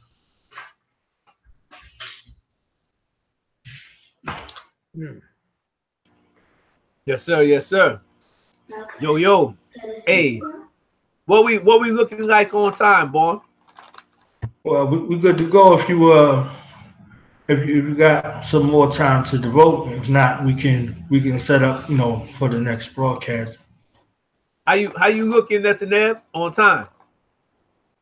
Man, I could be here forever, man. I was about to go in some more on the tree model.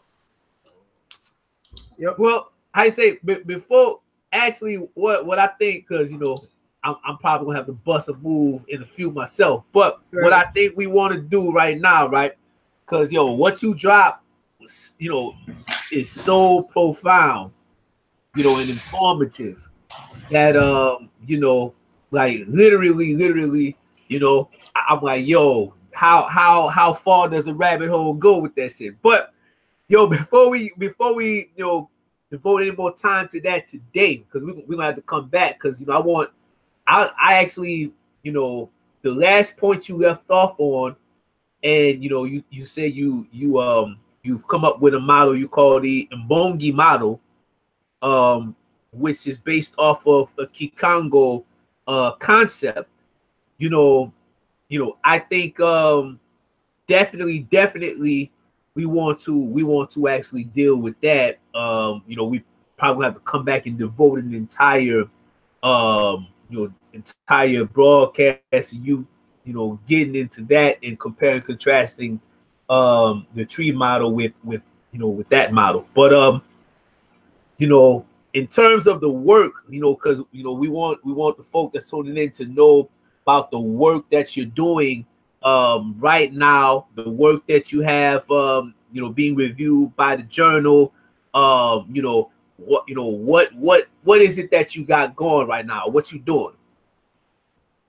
Oh yeah, I could share. Let me share some of it then. Okay. Let's see. Okay, here is. Can y'all see this, right? Hello? Yes, sir. Oh, okay. Here is an upload submission file, the receipt to the Ghana Linguistics Journal. And you see Netjer 18, the genetic relationship of Nubian Dongalawi with Pharaonic Egyptian. And what we did was we submitted, me and Professor Nazir Sati, PhD from Nubia, Sudan. I worked with him. We've been working together for at least 2.5 years now on genetically relating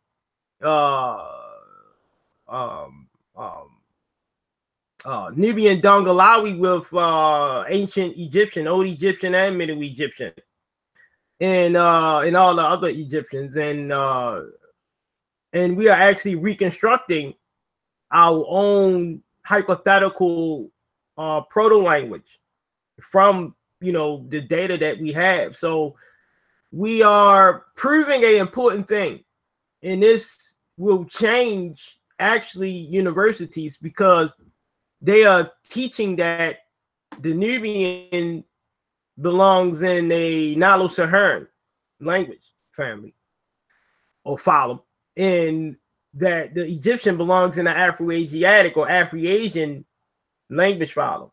So we have a detection of genetic relationship between Nubian and Dongolawi, then the information, and if it's accepted in a scientific journal, this forces Europeans to challenge us. It forces the dialogue beyond a opinion, and it gives us a chance to show our work on the next level, which is the scientific level. So you see the red arrow pointing to my work, and then you see ensuring a blind review, which is the peer review process, which is very hard in a Ghana linguistics journal. I mean, because you got professors peer reviewing your stuff. So our correspondences were excellent, but it's certain way that I wrote it that I didn't write it in the IPA. So I had to rewrite it using the IPA, and I had to just correct minor errors, writing errors like commas and indenting and spaces and things of that nature, and add an index, and just minor things that take up a little time, but that's all we had to adjust. And our work should be accepted the next modification. Once we push that through, we should have an acceptance. And if we get that acceptance, y'all, this makes history for every Black man in America. It makes history for the Nubian people in the Sudan, that these languages are genetically related. They are the same type of people, but they have various intentional variations, which I'm quoting Professor Bruce Williams. I talked to Bruce Williams too about that, and he gave his synopsis on that. But the data, if it's accepted in a journal, then the University of Chicago must change. Harvard University must change. The work that they've been teaching about the Nubians and Egyptians must change. That they are two different people. They are enemies of each other. No, it goes beyond that. We all know that in African traditions, two groups of people can go to war with each other. That don't make them not the same people, though. Right. So, proving the KV11 inscription, we see that the Nahisu, the Nubians or the Sudanese, however you want to translate that as, and the Remetch, which are Remetu, which are the ancient Egyptians, are the same people. And I'm gonna say same people because within that KV11, they are the same. Is absolutely no difference, but that's all we had. Dr. Omega used a lot of West African languages, Sudanic language, but actual Nubian language of Dongolawi from Dongola shows a genetic relationship, or shows a detection of a genetic relationship between Nubian Dongolawi and other Nubian languages in ancient Egyptian is profound. And it actually will change the course of history within the next 5 or 10 years if this work is accepted in the journal. Yes, sir.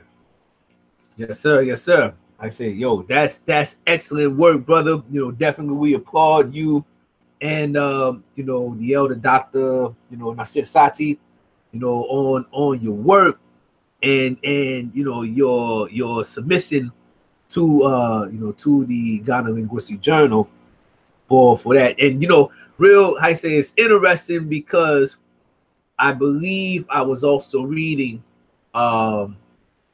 somewhere where the language, you know, the Nubian language, if you will, that is spoken in Aswan, okay, in the villages that I you know go to, that language that they refer to as Nubian has been found to be very, very closely, you know, very, very similar, closely related to Dongolawi as well.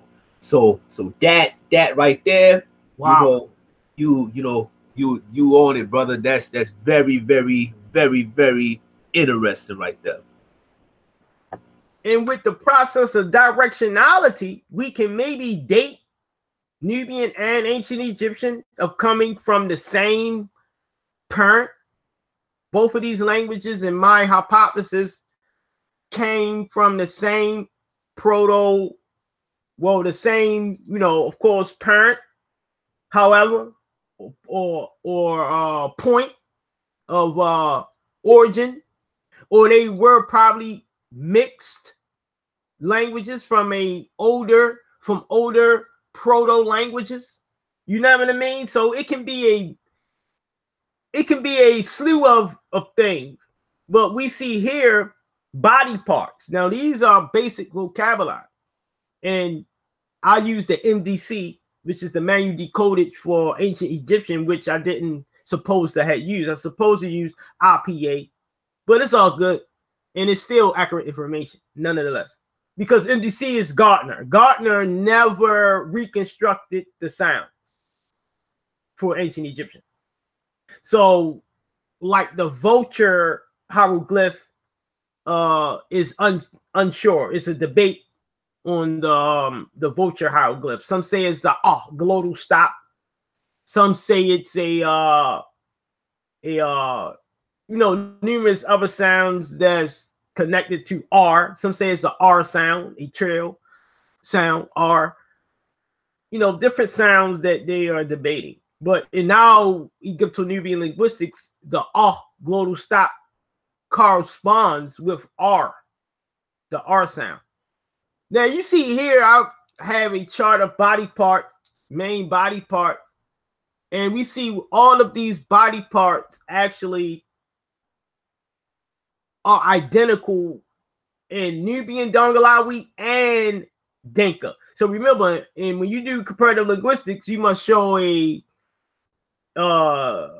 similarity and a relationship between not only Nubian, Dongolawi, but another African language too. So you must use two or more African languages to come with whether these languages are related. You know what I mean? Because it beats mere chance and coincidence. So we find ancient Egyptian red and Dongolawi Nubian, which is the T and D interchanges. And you see knee, leg. You see Dinka, der for leg, which seems like either a correspondence with R and D, or either a metathesis form, which is the rearranging of phones. You see ancient Egyptian R for mouth, and you see Dongolawi Nubian ed for tongue, and you see Dinka lid for teeth. Each of these has something to do with the area of the mouth, and you see a RD correspondent form, which is fortition, and you see Dinka le, which is a interchange with R and L between Egyptian itself. So you see teeth. So you got ancient Egyptian jer, the capital D is MDC for DJ for or jer, and you see Dongolawi Nubian jer for back. So you see jer for rump, which is part of your back, and you see Nubian Dongolawi for jer back, and you see Dinka with thar, with his aspirated T, thar, backside. Ancient Egyptian shinit for flesh, Dongolawi Nubian is shin for skin, Dinka nieth for skin. We know SNT or ST in the aspirated th sound can interchange. You have ancient Egyptian, Kenet, Nubian, Koni, and Dinka, which seems like a metathesis form, which is Tinis, face. So as you see here, man, it just with the basic vocabulary, we find a genetic relationship using these languages. Also, we can throw Proto-Bantu in there, even though we don't suppose to compare a proto-language with living languages. But Camus Dunn stated, even if we do, if we see a correspondence, then that correspondence issues that the situation at hand is very interesting. You know, it's good data because we have correspondence. So the reconstruction that we use of Proto-Bantu also has a what we call a correspondences with all these body parts. Now, just showing the body parts, we must show at least 100 to 300 vocabulary items. And if we have a similarity with all of them, then that's a 100%. If we have a similarity with 99 of 100 or 98, you know, some languages miss certain things because of borrowings of that. So this method doesn't help with establishing a genetic relationship. Only the correspondences do. But the correspondences can help us with determining what is a cognate within the similarities with the basic vocabulary used. So you see here the close relationship between ancient Egyptian, Nubian, Dongalawi, and Dinka in this basic vocabulary.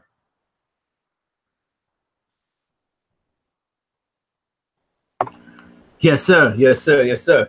And I say just for those that are tuning in, where is Dongalawi spoken? Where is Dinka spoken?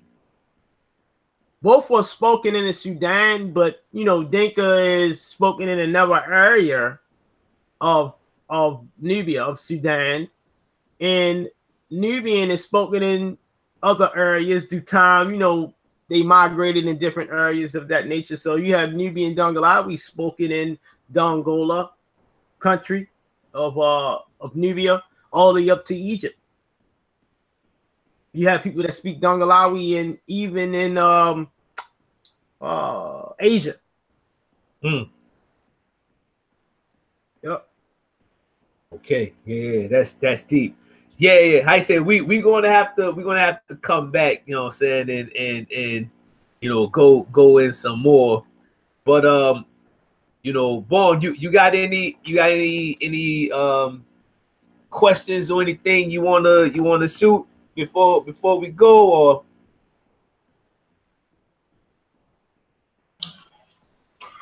no, I'm just enjoying the bill. You know, the consensus from the chat room is they looking for a part 2. You see what I'm saying? So, you know, we was right with calling it a series because this is a series that we can take apart and be able to look at the various, you know, parts and aspects of it. You see what I'm saying? Because many of the things that are going on in the community come from misinformation.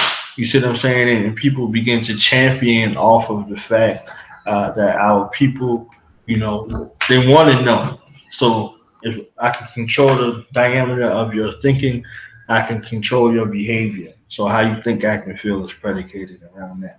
I want to thank you, Seba, and Neb, for, you know, coming on and sharing them, dropping those jewels, and putting a lot of things into perspective, and for you, Nsw, for adding the very necessary cultural component, and for myself, just, you know, being on the joint, you know, as a student in the audience, getting my notes ready, and learning from that vast well of knowledge that both of you African warriors possess. So look forward to the next opportunity for us to get together and collaborate, and I'm sure we'll put that out to the family. So that's what I had. So if you had anything, or then Nev, if you had anything, the floor is yours. Yeah, of course. I just want to wrap up today by stating that you know, the whole thing that I was trying to convey is that, you know, there are limitations in the comparative linguistic method. the tree model being one of them. Yes, African, you can have a science. African traditions has science. We should not disregard nothing in the universe, nothing, because that's what linguistic textbook teaches us, that everybody is not going to be a linguist. So they may have valuable information. So this is in this textbook here. Always get your knowledge from professors or textbooks when it comes to linguistics, or people who are, you know, who study directly under people who are credible. You know what I mean?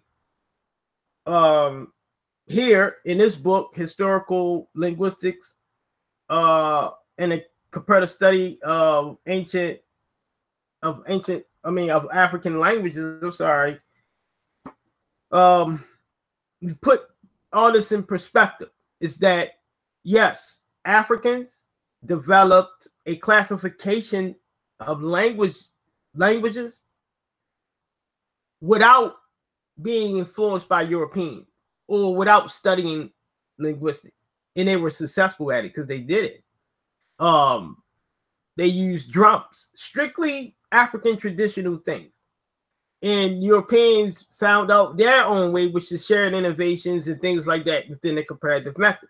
So yes, we can devise ways to, you know, deal with science without having to adopt European science. And European science is not the only, you know, methodology that we can use. We can come up with our own methodology or with our own model. You know, there's not nothing wrong with coming up with your own model. I just want to read this real quick. It's from this text here. It's a more serious type of criticism. See, it's always criticisms in linguistics within linguistics. So we got to remember that these sciences are not infallible. They are not invincible. You know, they can always be worked upon. I don't have total faith in my life in, you know, comparative linguistics. I know as a scientist, things changes. New models are created. Yes, we can look up. I'm not saying that the Bible birthed the tree model. You know, some people take my words and start making little faggot Facebook videos and things of that nature instead of debating a public, you know, rather debating me public. I'm not saying that the Bible, I said that the first instance, according to Wikipedia, of a tree model was biblical. You know, they did that biblical, but the linguistics, they adopted the phylogenetic tree from Darwinism, which ain't no damn better than me. You get what I mean? Darwinism ain't no damn better. Certain things in Darwinism I do not agree with, but they linguists adopted the phylogenetic tree from genetics and used it as a metaphor within the linguistic tree model and established limitations all through it. The limitations are that it can't handle convergence of languages that are birthed by other languages. All languages doesn't diverge within. So that's why the tree model became what we call limited, and other models are accepted within linguistics. So me and Dr. Nazir said he created our own model from African. Actually, I have the African book in which we got the model from. Actually,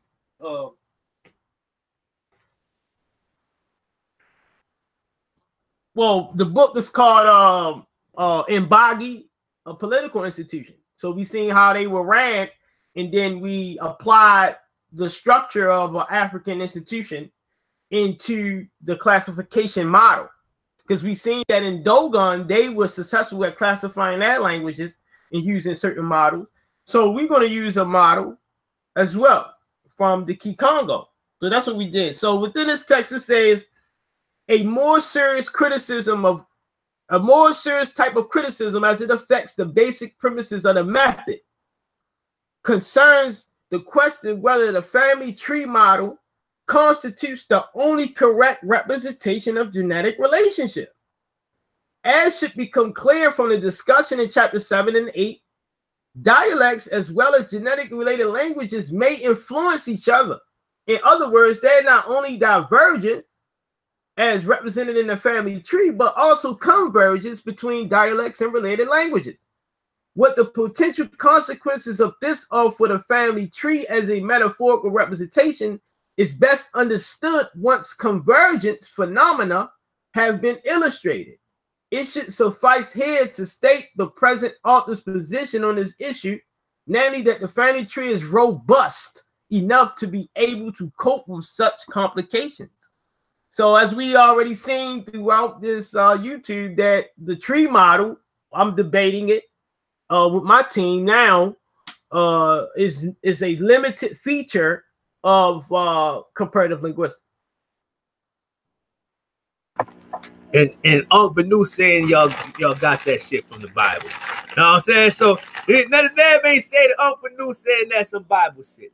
And even the Darwinism shit, that tree of life shit is some Bible shit as well. So you know what I mean? Come see. Yo, I want to say do I, you know what I mean? You know, thank you once again. You know, let the people know real quick, you know, how they can support your work. You know what I mean? Yeah, how can they support your work? You go to netjerresearch.com. You can support. I have just a basic audio video. It's just a lesson, you know. It's worth a lot. I teach the comparative method. netjerresearch.com. You can purchase Nkosi gear, clothing gear. Nkosi looks like this. You can, you know, get my clothing gear with the method Netjer on it. There. That's the money that I get from these clothes actually helps with our team going to Nubia with Aankhu Benu. So this is why, and it's slick. It's slick, especially my thug guys. You know, you can hold your gats underneath. You feel me? It's tight, man. Black. So we got this going down there. We have the systematic correspondences, the history found on there. You can cop that from Amazon. Our work going to be out in the book very soon, and the Black people work going to be out very soon as well. Or Kemet meaning Black people, you know, that work going to be out soon. So everything takes time and things of that nature. But you find out stuff from netjerresearch.com.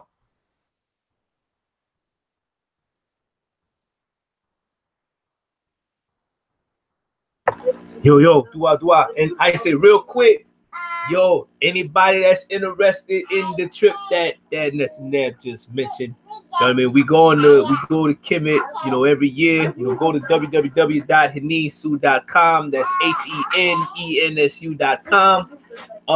We going to Kemet in December, and for anybody coming from the US, you can go all inclusive for $2,600.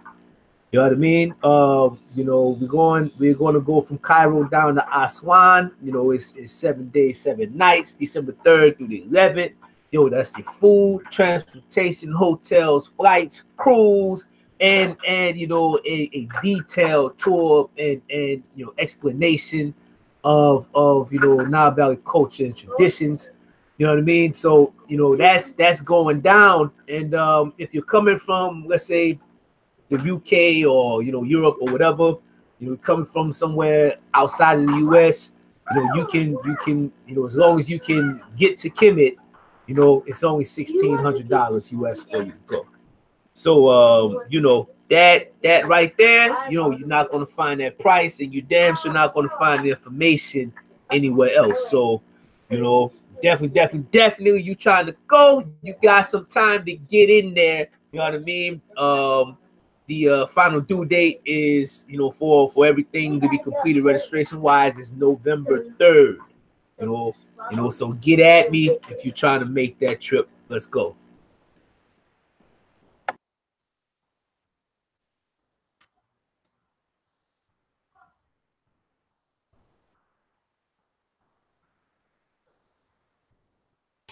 All right, so there you have it. Salute to Saa Benu and Netjer. Nsw Aanhku for coming through and blessing us, with those jewels. And y'all be on the lookout. I gotta give me one of them joints. You know what I'm saying? That so I can support you in your endeavors. You know what I'm saying? Might get even in a couple of them. You understand what I'm saying? Might give me some reparations. You know what I'm saying? Right. Might give me some damn reparations up in those joints. You know what I'm saying? Yeah, so definitely be on the lookout for part 2. We're gonna establish that and get that word out, as soon as possible. Schedules permitting for these two great minds. You know what I'm saying? And I'm just here like a little garnish on the plate. You understand what I'm saying? So with that, say peace, love, black power, and check me out. I'll be on tonight, the Vegan Adult Radio Show with Dr. Inky and Queen Makaya on Blog Talk, 9 p.m. Eastern Standard Time. We out of here.